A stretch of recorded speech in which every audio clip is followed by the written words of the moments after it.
Anxiety, panic attacks already వచ్చాయి.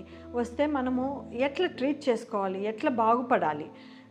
దీనికి 2-3 రకాలు. మైల్డ్గా ఉంటే మాత్రం, అంటే ఇప్పుడిప్పుడే స్టార్ట్ అయింది మనకు ఆ ప్రాబ్లం అని అంటే, ఫస్ట్ ప్రొఫెషనల్స్ని అప్రోచ్ అవ్వాలి, సైకాలజిస్ట్ కానీ సైకాట్రిస్ట్ కానీ. మైల్డ్గా ఉన్నప్పుడు ఓన్లీ కౌన్సిలింగ్తో పోతుంది. అంటే ఈ కౌన్సిలింగ్లో కూడా మన physical body exercise like running, gym ఇట్లాంటివన్నీ చాలా హెల్ప్ చేస్తాయి. దాంతోపాటు యోగా, మెడిటేషన్ కూడా చాలా హెల్ప్ చేస్తాయి. అవి మన పర్సన్ని కామ్ చేయడానికి, మన మైండ్ని కామ్ చేయడానికి చాలా హెల్ప్ చేస్తాయి.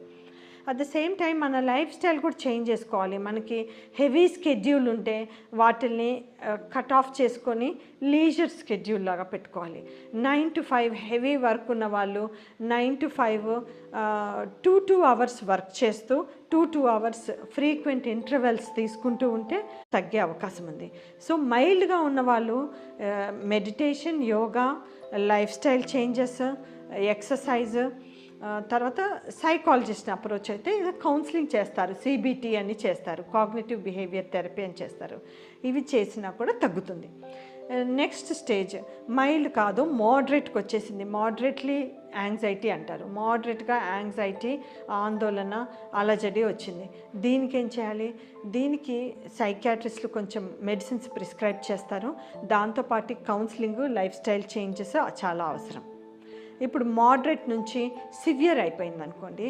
సివియర్ అయిన వాళ్ళకి డాక్టర్స్ ఏం చేస్తారు? ఫస్ట్ హాస్పిటల్లో అడ్మిట్ చేసి అన్ని టెస్టులు చేస్తారు.